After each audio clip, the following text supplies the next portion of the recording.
नमस्ते एवरीवन, मैं हूं अंकुश मौर्य और स्वागत है आपका हमारे चैनल में। आपने देखा होगा हाल ही में डोनाल्ड ट्रंप ने टैरिफ्स लगा दिए थे कनाडा पर और मैक्सिको पर। उन्होंने ये भी कहा कि मैं मैक्सिको की खाड़ी का नाम बदल दूंगा, इसके अलावा ग्रीनलैंड पर कब्जा कर लूंगा और भी बहुत सारी बातें उन्होंने कही। और इसके साथ ही साथ उन्होंने चाइना पर भी 10% टैरिफ्स लगा दिए थे और चाइना ने यूएस के नए टैरिफ्स का जबरदस्त जवाब दिया है। यहाँ पर आप देख पाओगे China imposes new tariffs on US goods और यूएस के कोल ऑयल और बड़े कार्स पर नए टैरिफ्स के साथ साथ चाइना ने रेयर मेटल्स के एक्सपोर्ट पर भी बैन लगा दिया है।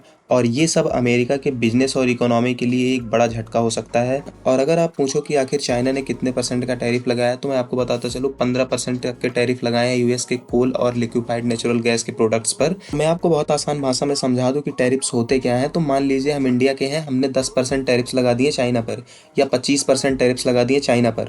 अब चाइना से जो भी सामान हमारे यहाँ आएगा, अगर उसकी कीमत 100 रुपए है तो वो अब इंडिया में 125 रुपए पर बिकेगी। उस 25% का टैरिफ लग गया है। तो इससे होगा क्या कि चाइना के सामान हमारे इंडिया में ज़्यादा महंगे बिकेंगे और वही क्वालिटी हम 100 रुपए में अगर इंडिया में बने सामानों में पा जाएंगे तो हम 125 रुपए काहे खर्चेंगे।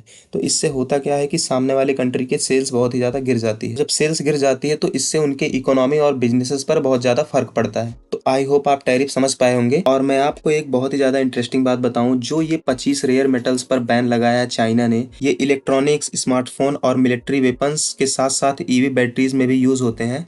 और अमेरिका इन मेटल्स के लिए 80% तक जो डिपेंडेंट है वो पूरी तरीके से चाइना पर है। तो अगर ये सप्लाई कट हो गई तो उससे यूएस टेक और मिलिट्री इंडस्ट्रीज को बड़ा नुकसान होगा। इसके अलावा ट्रंप ने अनाउंस किया है कि वो 25% स्टील और एल्यूमिनियम इंपोर्ट टैक्स लगाने वाले हैं। और कनाडा और मैक्सिको के साथ तो डील हो गई है, लेकिन यूरोप और एशिया की कंट्रीज अभी भी टारगेट पर हैं। और बहुत सारे इकोनॉमिस्ट का कहना है कि ये जो ट्रेड वार चल रही है इससे मार्केट बहुत ही ज़्यादा वॉलेटाइल रहेगा। और अब ये सवाल आता है कि इस ट्रेड वार में जीत होगी किसकी। तो मुझे ऐसा लगता है कि चाइना ज़्यादा प्रिपेयर्ड है इस मामले में। उन्होंने नए ट्रेड पार्टनर्स भी ढूंढ लिए हैं और टेक्नोलॉजी सेक्टर में भी ग्रोथ हो रही है।